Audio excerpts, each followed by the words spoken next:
Class 11 chapter 11 chapter name চারিদিকে ঘোরা কক্ষপথগুলির বিভিন্ন আকৃতিগুলো লক্ষ্য করো। কক্ষপথগুলির আকৃতি বিভিন্ন রকমের হয়, কোনোটা বৃত্তাকার, কোনোটা উপবৃত্তাকার, কোনোটা পরাবৃত্ত, কোনোটা অধিবৃত্ত। এগুলো ভালোভাবে লক্ষ্য করো, এটা আমাদের এখানে খুব প্রয়োজন। এটা ভালোভাবে লক্ষ্য করো, লক্ষ্য করলে বুঝতে পারবে। এই চ্যাপ্টারে আমরা মূলত 4টি জিনিস নিয়ে আলোচনা করব: বৃত্ত, উপবৃত্ত, পরাবৃত্ত এবং অধিবৃত্ত। বিভিন্ন আকারগুলো এখানে দেখানো হয়েছে, ভালোভাবে লক্ষ্য করো। প্রথমটা বৃত্ত, এরপরে উপবৃত্ত, এরপরে অধিবৃত্ত, এরপরে পরাবৃত্ত। এই চিত্রগুলি ভালোভাবে লক্ষ্য করো। একটি লম্ববৃত্তাকার দ্বিশঙ্কুকে এইভাবে যখন কাটা হয় তখন একটি বৃত্ত তৈরি হয়। বৃত্ত চেহারাটি দেখো, এইভাবে কাটা হলে বৃত্ত তৈরি হলো। এবার যখন এইভাবে কাটা হয় একটি সমতল দিয়ে, তখন যেটা তৈরি হয় সেটা হলো একটি উপবৃত্ত। সেটা কি তৈরি হয়? একটি উপবৃত্ত। আবার যখন এইভাবে কাটা হয় তখন দেখো, ভালোভাবে লক্ষ্য করো, এটা একটি উপবৃত্ত তৈরি হলো। এখানে ভালোভাবে লক্ষ্য করো চিত্রটি। এরপরে দেখো, এইভাবে যখন কাটা হয় তখন সেখানে তৈরি হয় পরাবৃত্ত। বৃত্ত, উপবৃত্ত, পরাবৃত্ত, অধিবৃত্ত চেহারাগুলো ভালোভাবে লক্ষ্য করো। চিত্রটি ভালোভাবে লক্ষ্য করো। এখানে এল একটি উলম্ব রেখা এবং এম হলো অপর একটি রেখা, যা বি বিন্দুতে স্থির রেখে একটি নির্দিষ্ট কোণে, নির্দিষ্ট আলফা কোণে এটিকে ঘুরানো হয়। ঘুরানোর ফলে একটি দ্বিশঙ্কু উৎপন্ন হয়। দ্বিশঙ্কুটি দেখো, খুব ভালোভাবে লক্ষ্য করো। দ্বিশঙ্কুটি বি বিন্দুতে স্থির রেখে এম যে সরল রেখা এটিকে ঘুরানো হচ্ছে। এম যে সরল রেখা এটাকে বলা হয় উৎপাদক, এবং যে দ্বিশঙ্কু উৎপন্ন হয়, এই দ্বিশঙ্কুর নিচের যে দ্বিশঙ্কু, এর উপরিতলকে বলা হয় নিম্নস্থ নাভে এবং উপরস্থলকে বলা হয় ঊর্ধ্বস্থ নাভে। এই চিত্রটা ভালোভাবে লক্ষ্য করো, এটা আমাদের খুবই গুরুত্বপূর্ণ। ভিডিওতে ভালোভাবে লক্ষ্য করো। এখানে এল অক্ষকে স্থির রেখে যখন এম রেখাটি নির্দিষ্ট কোণে ভি বিন্দুতে স্থির রেখে যখন ঘুরছে, তখন একটি লম্ববৃত্তাকার দ্বিশঙ্কু উৎপন্ন হলো। এই যে এটিকে বলা হয় লম্ববৃত্তাকার দ্বিশঙ্কু। লম্ববৃত্তাকার দ্বিশঙ্কুটা উৎপন্ন হলো। লম্ববৃত্তাকার দ্বিশঙ্কুটা ভালোভাবে লক্ষ্য করো। এখানে লম্ববৃত্তাকার দ্বিশঙ্কু, এই যে লম্ববৃত্তাকার দ্বিশঙ্কু, এই যে উপরের যে অংশ তল, এটাকে বলা হয় নাভি। এখানে ভি বিন্দুটিকে বলা হয় হলো ভার্টেক্স। নাভি দুই রকমের হয়, একটা হলো ঊর্ধ্বস্থ নাভে এবং নিচেরটাকে বলা হয় নিম্নস্থ নাভে। এখানে দুইটা শঙ্কুর, উপরের শঙ্কুর তলটাকে বলা হয় ঊর্ধ্বস্থ নাভে এবং নিচের শঙ্কুর তলটাকে বলা হয় নিম্নস্থ নাভে। এখানে ভালোভাবে লক্ষ্য করো যে দ্বিশঙ্কুটি ভালোভাবে লক্ষ্য করো, খুব ভালোভাবে চিত্রটি দেখো। এখানে নাভে কোণ করকে বলা হয়, এই যে উপরের তলটাকে বলা হলো নাভে, আর এই যে রেখা এটাকে বলা হলো অক্ষ, এল অক্ষ। এটা সবসময় 90 ডিগ্রি থাকে এবং এটা হলো ডাইরেক্টরিক্স। আর এই যে সার্কেল আকার, এটাকে ডাইরেক্টরেস বলা হয়। নাভে, এই যে হলুদ অংশ, এটাকে বলা হলো নাভে। এটার নাম কি? নাভে। হলুদ অংশটাকে বলা হলো নাভে। নাভেটা ভালোভাবে লক্ষ্য করো। এই যে তল যেটা সৃষ্টি হলো, এটার নামে নাভে। উপরটাকে বলা হয় ঊর্ধ্বস্থ নাভে এবং নিচেরটাকে বলা হয় নিম্নস্থ নাভে। এই উপরটা আপার নাভে, এটা হলো লোহার নাভে। ভালোভাবে লক্ষ্য করো, এটা হলুদ অংশটা লোহার নাভে। ঠিক আছে। এখন দেখো যে বিন্দুটি আছে, ভি বিন্দুটি ভালোভাবে লক্ষ্য করো। এখানে ভার্টেক্স অ্যাঙ্গেল, এখানে যে অ্যাঙ্গেলটা তৈরি হলো এটা হলো ভার্টেক্স অ্যাঙ্গেল। এখন আমরা আলোচনা করব কোনিক সেকশন। এটাকে আলাদা আলাদাভাবে কীভাবে আমরা বিভিন্ন অংশে ভাগ করতে পারি। একটি সমতল দিয়ে যখন এইভাবে কাটা হয়, দেখুন একটি নির্দিষ্ট সমতল দিয়ে কীভাবে কাটা হচ্ছে। এইভাবে কাটা হলে যেটা তৈরি হয়, চিত্রটি ভালোভাবে লক্ষ্য করো। একটি নির্দিষ্ট আকৃতিতে কাটা হচ্ছে। এটা একটি সমতল দিয়ে যখন এটাকে কাটা হয়, তখন যে পার্টটা তৈরি হয় এটা হলো উপবৃত্ত আকারে। ঠিক আছে। উপবৃত্ত তৈরি হলো। উপবৃত্ত তৈরি হলো যখন আলফা অ্যাঙ্গেলটা থেকে 90 ডিগ্রি থেকে কম থাকে। এই উপবৃত্তের আকৃতিটা ভালোভাবে এখানে লক্ষ্য করো। উপবৃত্ত এইরকম আকার যখন থাকবে, এখানে a b হলে তখন এটা উপবৃত্ত হয়। ইলিপস বলা হয় যেটাকে, উপবৃত্ত। উপবৃত্তটি ভালোভাবে লক্ষ্য করো। এখানে উপবৃত্তের আকারটা, এই যে এখানে অ্যাঙ্গেলটা ভালোভাবে লক্ষ্য করো, এটা 90 ডিগ্রি থেকে ছোটো হবে, তখন এটা না হলো উপবৃত্ত। এরপরে 90 ডিগ্রি যখন কোণ হবে, তখন সেটা হয়ে যায় বৃত্ত। ঠিক আছে। উপবৃত্তের একটা অংশ হলো বৃত্ত, উপবৃত্তের একটা পার্ট হলো বৃত্ত। এবার আমরা যেটা আলোচনা করব সেটা হলো অধিবৃত্ত। অধিবৃত্তটা কীরকম, একটু আকারটা লক্ষ্য করো। এইভাবে যখন সমতল দিয়ে কাটা হয়, তখন সেটা তৈরি হবে অধিবৃত্ত। অধিবৃত্তের আকারটা একটু লক্ষ্য করো ভালোভাবে। এই যে এখানে লাল দাগ দিয়ে যেটা দেখানো হচ্ছে, এটা হলো অধিবৃত্ত বা প্যারাবোলা। এটা প্যারাবোলার আকার। প্যারাবোলার চিত্রটা ভালোভাবে লক্ষ্য করো। এরপরে যেটা দেখানো হবে সেটা হলো হাইপারবোলা। হাইপারবোলাটা দেখো ভালোভাবে। হাইপারবোলা বা পরাবৃত্ত, বাংলাতে যেটাকে বলা হয় পরাবৃত্ত। পরাবৃত্তের আকারটা দেখো কীভাবে পরাবৃত্ত তৈরি হতে পারে, একটু ভালোভাবে লক্ষ্য করো চিত্রটা। কারণ এই প্যারাবৃত্ত, অধিবৃত্ত এবং উপবৃত্ত এগুলো আমাদের নেক্সট পার্টে দরকার হবে। আমাদের প্রথম পার্টটা যদিও বৃত্ত, এই যে দেখো এটা হলো পরাবৃত্তের আকার। পরাবৃত্তটা ভালোভাবে লক্ষ্য করো। পরাবৃত্ত সমতলটাকে যখন এইভাবে কাটা হবে, বি কোণটা এ কোণ থেকে ছোট, এইভাবে তখন পরাবৃত্তটা তৈরি হয়। পরাবৃত্তের আকারটা ভালোভাবে লক্ষ্য করো। এখানে এটা হলো এই চ্যাপ্টারে মূলত 4টি জিনিস নিয়ে আলোচনা করা হয়। সেটা হলো বৃত্ত, আমরা এখানে এই চ্যাপ্টারে উপবৃত্ত, অধিবৃত্ত এবং পরাবৃত্ত। চিত্রগুলো ভালোভাবে দেখো। বৃত্ত, উপবৃত্ত, অধিবৃত্ত এবং পরাবৃত্ত। একটি শঙ্কুকে যখন কাটা হয়, তখন যে 4 রকমের জিনিস উৎপন্ন সেগুলো দেখানো হয়। যে প্রথমটা হলো বৃত্ত আকার, এরপরে উপবৃত্ত আকার, এরপরে অধিবৃত্ত আকার, এরপরে পরাবৃত্ত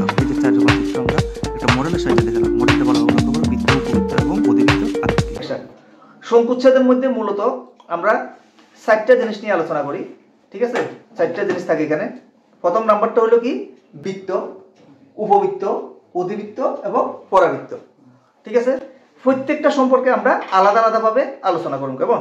সবগুলো যদি একসঙ্গে আলোচনা করতে যাই তখন মাথা ঠিক থাকতো না, কথাটা বুঝছো তো? কারণ সবগুলো একসঙ্গে আলোচনা করতে গেলে বৃত্ত সূত্র উপবৃত্তের মধ্যে আইব, উপবৃত্ত সূত্র বৃত্তের মধ্যে আইব, ঠিক আছে? তখন আমরা অঙ্ক করতে সমস্যা হইব। কেমন? এই কারণে আমরা প্রত্যেকটা জিনিস আলাদা আলাদা ভাবে আলোচনা করব। কেমন?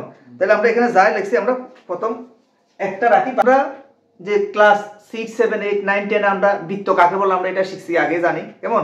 বৃত্ত যেমন এটা হলো একটা কেন্দ্র, একটা নির্দিষ্ট বিন্দু। এই বিন্দু নির্দিষ্ট দূরত্বে কতগুলো বিন্দু থাকে, কতগুলো বিন্দুকে নিয়ে কি গঠিত হয়? বৃত্ত।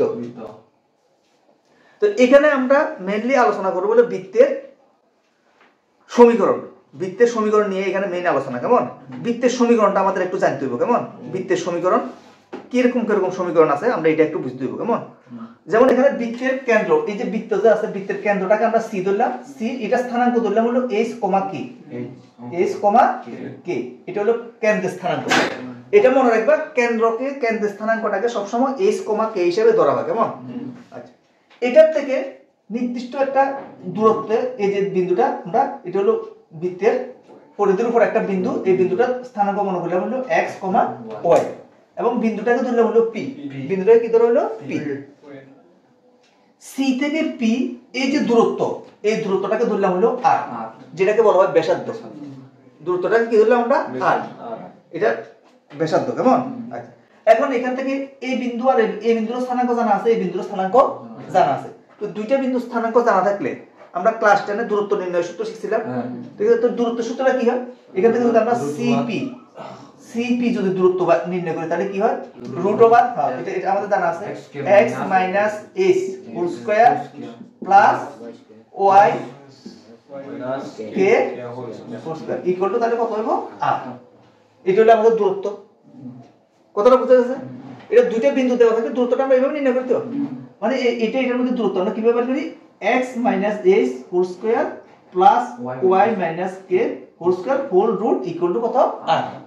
এটা দূরত্ব নির্ণয় সূত্র আমরা জানি, এটা ক্লাস 10 এ শিখছিলাম আমরা। আচ্ছা, তাহলে এখানে এটাকে যদি আমরা একটু করে রুটটা যদি উঠাই, কেমন? উভয় দিকে স্কয়ার করলে কি হয়? এখানে x minus h whole square plus y minus k whole square equal to r square, ঠিক আছে? এই যে একটা সূত্র পাইলাম, কেমন? এটা হলো কি বৃত্তের একটা সমীকরণ সূত্র। কেমন? এই জিনিসটা আমাদের কাজে লাগবে। কেমন? তাহলে এই সূত্রটা একটু ভালোভাবে লেখো, এটা একটু ভালোভাবে লেখো। কি কি দেওয়া থাকবে এখানে? তাহলে এখানে কোনটা কি? এই যে h আর k হলো কি কেন্দ্রের স্থানাঙ্ক। এটা কার স্থানাঙ্ক? কেন্দ্রের স্থানাঙ্ক h, k। তাহলে কেন্দ্রের স্থানাঙ্ক h, k এবং পরিধির উপর একটা বিন্দু x, y যদি হয় তখন এটার সমীকরণ হলো এটা, ঠিক আছে? এটার সমীকরণ এটা। কথাটা বুঝা গেছে নি? এটা যদি মূল বিন্দুতে হয়, এই যে কেন্দ্র আছে, কেমন? কেন্দ্রটাকে মূল বিন্দু স্থানাঙ্ক কি? 0, 0। তাহলে মূল বিন্দু যখন হয়, কেন্দ্র মূল বিন্দু হলে, তাহলে কেন্দ্র মূল বিন্দু হলে আমরা এটা কি লিখতে পারি? এই এখানে x minus h whole square, তখন এটা 0 হইব। তো তাহলে 0 হলে তো এখানে কি লিখতে হয়? x square plus y square equal to কত? r square. তাহলে কেন্দ্র মূল বিন্দু হলে, কেমন? কেন্দ্র মূল বিন্দু হলে তাহলে সমীকরণটা কি এরকম দাঁড়ায়? এটা হলো তখন সমীকরণ, ঠিক আছে? কেন্দ্র যখন কি হয়? মূল বিন্দু। কতটা বুঝে গেছে নি? এবার 3 নাম্বার যেটা আমাদের দরকার সেটা হলো বৃত্তের সমীকরণ। হ্যাঁ, বৃত্তের সাধারণ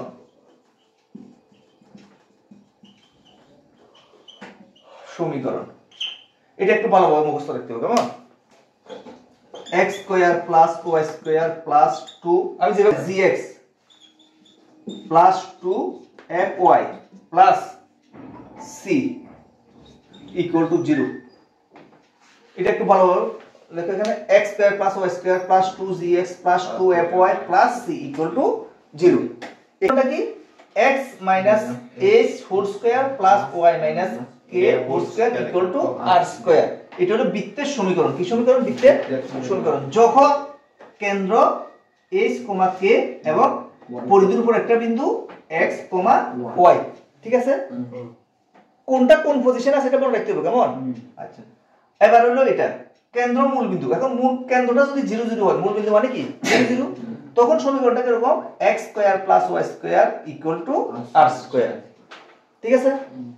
এটা হলো কি যখন কেন্দ্র মূল বিন্দু। আচ্ছা, আর একটা হলো বৃত্তের সাধারণ সমীকরণ। এই সমীকরণটা আমাদের গুরুত্বপূর্ণ, কেমন? এটা আমাদের অনেক ক্ষেত্রে তিনটাই লাগে, এটাও লাগে, এটাও লাগে, আবার এটাও লাগে, কেমন? তিনটাই আমাদের দরকার, কেমন? তিনটা সমানভাবে শিখতে হবে। তাহলে সাধারণ সমীকরণটা কি x square plus y square plus 2gx plus 2fy plus c equal to 0। কতগুলো মনে থাকবে তো? এখানে কেন্দ্র কি হইব মাইনাস g মাইনাস f। কতটা মনে রাখবে, কেমন? কেন্দ্র হলো মাইনাস g মাইনাস f, আর ব্যাসার্ধটা কি √g square plus f square minus c, ঠিক আছে? এই যে তিনটা সমীকরণ লিখলাম, এই তিনটা সমীকরণ যদি ভালোভাবে মুখস্থ রাখতে পারো, এই চ্যাপ্টারের আমি একদম গ্যারান্টি সহকারে বলতে পারো প্রথম 11.1 যে চ্যাপ্টার আছে এটা সব অঙ্ক ফাটা যাবে। শুধু এই তিনটা সূত্র ভালোভাবে মুখস্থ রাখতে হইব। অতএব এই তিনটা সূত্র ভালোভাবে মুখস্থ রাখো, বিশেষ করে এটা কোনটা কি এটা একটু বুঝতে হবে, কেমন? তাহলে এখানে কেন্দ্র কি মাইনাস জি মাইনাস এফ, মনে রাখতে হবে মাইনাস জি মানে এরকম আকারে যখন থাকবে তখন মাইনাস জি মাইনাস এফ, কেমন? আর একটা কি 2fy, এখানে ক্ষেত্রে মাইনাস এফ, শুধু কি হবে মাইনাস এফ, মাইনাস জি মাইনাস এফ, এটা হলো কেন্দ্র। আর ব্যাসার্ধটা কি √g square plus f square minus c equal to 0, না ইকুয়াল টু না, ইকুয়াল টু এটা ব্যাসার্ধ, ইকুয়াল টু কি ব্যাসার্ধ, ঠিক আছে? আচ্ছা, ঠিক আছে, কেমন? 11.1 চ্যাপ্টারের আমরা 1 নাম্বার 3 নাম্বার এবং 5 নাম্বার এই তিনটা অঙ্ক করতেছি, কেমন? 1 3 এবং 5 এই তিনটা অঙ্ক করুন আমরা। এগুলো কি বলা হয়েছে এখানে দেখো, প্রতি ক্ষেত্রে বৃত্তের সমীকরণ লেখো, মানে এগুলোর ক্ষেত্রে প্রতিটা ক্ষেত্রে বৃত্তের সমীকরণ লিখতে হবে, কেমন? কি আছে কেন্দ্র 0,2 ব্যাসার্ধ 2, তো কেন্দ্র যখন 0,2 এবং ব্যাসার্ধ 2 হলে বৃত্তটার সমীকরণ কি হবে এটা আমাদের লিখতে হবে, কেমন? তাহলে বৃত্তের সমীকরণ আমরা কি জানি? বৃত্তের সমীকরণের সূত্রটা কি আছে মনে আছে নি? বৃত্তের সমীকরণ দেখো, বৃত্তের সমীকরণ কি আছে এখানে x minus h whole square plus y minus k whole square equal to r square, এটা হলো কি বৃত্তের সমীকরণ। আচ্ছা দেখো, আমরা এখানে বৃত্তের তিনটা সমীকরণ জানি, আমরা কথাটা একটু মনোযোগ দিয়ে শুনো। বৃত্তের তিনটা সমীকরণ জানি, একটা হলো যখন কেন্দ্র দেওয়া থাকে এবং ব্যাসার্ধ দেওয়া থাকে, ঠিক আছে? আবার যখন কেন্দ্র মূল বিন্দু, আর একটা হলো বৃত্তের সাধারণ সমীকরণ। তাহলে এখানে দেখো আমরা কোন সমীকরণটা হবে আমরা অঙ্কটা দেখা করে বুঝতে হবে, কেমন? তাহলে এটা আমরা এই সমীকরণটা কেন লিখছিলাম? কারণ ব্যাসার্ধ দেওয়া আছে আর কি দেওয়া আছে কেন্দ্র দেওয়া আছে, তো ব্যাসার্ধ এবং কেন্দ্র দেওয়া থাকলে সমীকরণ কোনটা হইব? 1 নাম্বার যে সূত্র আছে এটা, কথাটা বুঝা যাচ্ছে তো? তাহলে আমি লেখার পরে দেখো, আমি তোমরা এখন মনের মধ্যে সন্দেহ থাকবে আরে আমরা কোন সূত্রটা লিখব, এটা অঙ্কটা দেখে এই কারণে কইতেছি অঙ্ক সূত্রগুলো ভালোভাবে বুঝতে হবে যে কোনটা কি কি দেওয়া আছে। কথাটা বুঝছো তো? কোনটার মধ্যে কি দেওয়া আছে এটা একটু বুঝতে হবে, কেমন? বুঝার পরে তারপরে আমাদের সূত্র লিখতে হবে, কেমন? তাহলে আমরা এই সূত্রটা কেন লিখলাম? কারণ এখানে কি কি দেওয়া আছে, কেন্দ্র দেওয়া আছে আর ব্যাসার্ধ দেওয়া আছে। তাহলে এখানে কেন্দ্রটা কি, এটার ক্ষেত্রে কেন্দ্র কি মনে আছে নি? কেন্দ্র কি কইছিলাম আমরা?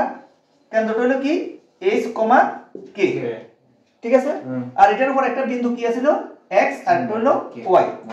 আচ্ছা, তাহলে আমরা এবার এই সমীকরণের মধ্যে তাহলে এবার এটা যখন আমরা করতেছি এটা লিখি, তাহলে কেন্দ্র দেওয়া আছে কত 0,2 ব্যাসার্ধ 2, তাহলে আমরা এটার ক্ষেত্রে লিখতে কি হবে? তাহলে সুতরাং সমীকরণ এখানে লিখব সমীকরণ সমান সমান কি লিখব আমরা x মাইনাস, তাহলে এখানে কত x মাইনাস h আছে না, h মানে কত হবে এখানে 0 প্লাস তারপর কত আছে y মাইনাস k, তো k মানে হলো 2, ঠিক আছে? হোল স্কয়ার ইকুয়াল টু এখানে কত আছে 2 স্কয়ার h আর মানে কত 2 স্কয়ার।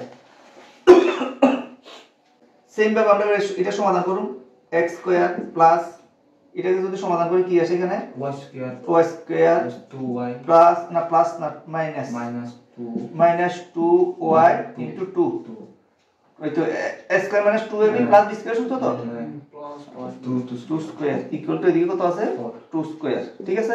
আচ্ছা এটা ফরের ফোর্স লিখুন, তাহলে এবার এখানে কত হয় x square plus y square minus 2 দুগুণে কত 4 4y আর এদিকে কত আসে এখানে 2 দুগুণে 4 এদিকে কত 2 দুগুণে 4 তো এটা এদিকে নিলে কত 4 হইব তো 4 থেকে 4 এটা মাইনাস করুন পরে তাহলে কত হয় x square plus y square minus 4y equal to 0 এটাই আমাদের বৃত্তের সমীকরণ কথাটা বুঝা গেছে নি এটা কি হলো বৃত্তের সমীকরণ ক্যালকুলেশনটা বুঝা গেছে তো এখানে জাস্ট আমরা কি করব h এর জায়গাতে h এর মান আর k এর জায়গাতে k এর মানটা বসাইছি আর কিছু না কেমন আর r এর জায়গাতে r এর মান ঠিক আছে এটা কি আছে এখানে প্রতি ক্ষেত্রে বৃত্তের সমীকরণ লেখো কেন্দ্র দেওয়া আছে কত কেন্দ্র হাফ কমা 1/4 এবং ব্যাসার্ধ 1/12 তাহলে এখানে কেন্দ্র দেওয়া আছে আর ব্যাসার্ধ দেওয়া আছে তাহলে সমীকরণ কি হবে কেন্দ্র আর ব্যাসার্ধ দেওয়া থাকলে বৃত্তের সমীকরণের সূত্র হলো x - h² + y - k² = r²।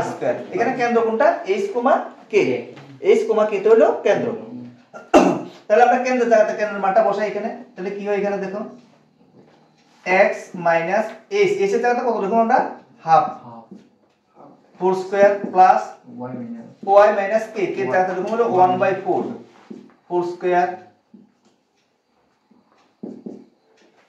Plus equal to 1/12 4² ঠিক আছে এতটুকু ক্লিয়ার তো আচ্ছা এবার এটা সূত্র লিখি আমরা কি আসে এখানে x² মাইনাস 2 x হাফ এই যেটা a - b হোল স্কয়ার সূত্র a² - 2ab + b² কেমন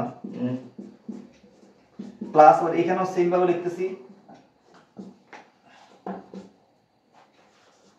y 1/4 plus 1/4 whole square equal to এখানে 12 1/144 এই যে 1 স্কয়ার তো 1 12 স্কয়ার মানে 144 কেমন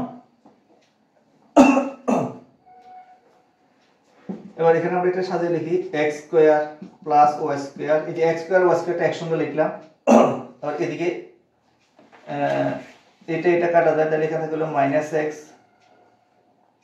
এটার সঙ্গে এটা কাটা যায় এখানে 2 হয় তাহলে এখানে লিখব হলো -1/2 y এই যে এটা কেমন আর এদিকে বাকি আছে না কিছু এটা লিখলাম এটা বাকি আছে এখানে এটা লিখি প্লাস 1/4 এই যে 1/2 হোল স্কয়ার তো এটা 1/4 প্লাস এদিকে কত আছে 1/16 এই যে 1/4 হোল স্কয়ার মানে 1/16 ইকুয়াল টু 144 1/144 এই রেখাটা ক্লিয়ার ভাবে বুঝা গেছে কারো সমস্যা থাকলে বলতে পারো কেমন জাস্ট ক্যালকুলেশন করতেছি আর কিছু না তাহলে x square plus y square minus x minus 1/2 into y equal to এদিকে 144 মাইনাস 1/16 মাইনাস 1/4 এটা সব এদিকে নিয়ে এলাম কেমন এটাও এদিকে তাহলে 144 আর 16 আর হলো 4 এটা লসাগু কত হবে তাহলে 144 কেমন তাহলে এবার এটা দ্বারা এটা ভাগ করলে কত হয় 1 তাহলে এখানে 1 হইব বিয়োগ 9 এটা ভাগ করলে কত হয় 9 হয় কেমন বিয়োগ এটা কত হয় 36 আচ্ছা ঠিক আছে এতটুকু তো ক্লিয়ার হয়েছে কেমন তাহলে x square plus y square minus x minus 1/2 into y equal to তাহলে এবার এখানে 144 এবার এটা ইকুয়াল এখানে যে 4 দ্বারা ভাগ করলে মানে কেমন 4 দ্বারা ভাগ করলে কত 11 আর এটা 4 দ্বারা ভাগ করলে কত হয় 36 তাহলে এবার এটা এদিকে আনলে কি হয় প্লাস হয় তাহলে 11/36 এখানে এদিকটা তো যা আছে তাই লিখলাম x square plus y square minus x minus 1/2y plus 11/36 ঠিক আছে এতটুকু লিখলে আমাদের রেজাল্ট হবে কেমন এটাই রেজাল্ট তাহলে দেখো 3 নাম্বার নম্বরটা কি আছে এখানে প্রতি ক্ষেত্রে বৃত্তের সমীকরণ লেখো 3 নাম্বার না 5 নাম্বারটা প্রতি ক্ষেত্রে বৃত্তের সমীকরণ লেখো কেন্দ্র -a - b এবং ব্যাসার্ধ √a² - b²। তাহলে কেন্দ্র দেওয়া আছে ব্যাসার্ধ দেওয়া আছে কেমন তাহলে সেম সমীকরণ বৃত্তের সমীকরণের সূত্র x - h² + y - k = r²। তাহলে এখানে কেন্দ্র হলো কত h, k আচ্ছা তাহলে আমরা সমীকরণটা লিখি তাহলে এখানে এটার ক্ষেত্রে কি হবে এখানে আমরা 5 নাম্বার করতেছি এখন তাহলে এখানে x - h h এর জায়গাতে কত আছে এখানে মাইনাস a তাহলে মাইনাস a এখানে আগে তো মাইনাস আছে কেমন প্লাস a 4² প্লাস এটার ক্ষেত্রে কি হয় y - k - b আছে তাহলে প্লাস b 4² ইকুয়াল টু তাহলে দিয়ে কত হইব আর স্কয়ার, আর মানে কোনটা ব্যাসার্ধ তো, তাহলে এখানে root over a square minus b square whole square, square minus b square, এটার উপর আবার হোল স্কয়ার। ঠিক আছে, তাহলে এটা ক্যালকুলেশনটা করে কি আসে দেখি, x square plus 2xa plus a square plus আবার এদিকে y square plus 2yb plus b square, এটা হলো এটা সূত্র কেমন। আর এদিকে সূত্র লিখলে কি হয় a square minus b square, ওই যে রুট a স্কয়ারে কাটা যায়। ওই সবগুলো একদিকে নিয়ে আসি, x স্কয়ার লিখলাম আর এখানে y স্কয়ারটা লিখি প্লাস y স্কয়ার, এখানে দেখো a স্কয়ার এদিকেও আছে এদিকেও আছে, এটা কাটা যাবে কেমন, b স্কয়ারটা কিন্তু কাটা যাচ্ছে না কারণ b স্কয়ার এদিকে আছে মাইনাস এদিকে আছে প্লাস। আচ্ছা তাহলে আবার এখানে বাকিগুলো লিখি, এখানে প্লাস 2xa প্লাস 2yb, তাহলে এটা লেখা হলো এটা লেখা হলো এটা লেখা হলো এটা লেখা হলো, এটা বাকি রয়েছে কেমন প্লাস b স্কয়ার আর এটা এদিকে হলো plus b square equal to 0। হ্যাঁ কো কারো কোন সমস্যা থাকলে করতে পারো স্যার এটা ডাইরেক্ট 2b স্কয়ার দিলে কত 2b স্কয়ার দিব আমরা, তাহলে x square plus y square plus 2xa plus 2yb plus 2b square equal to 0। তাহলে এটা হলো আমাদের সমীকরণ কেমন।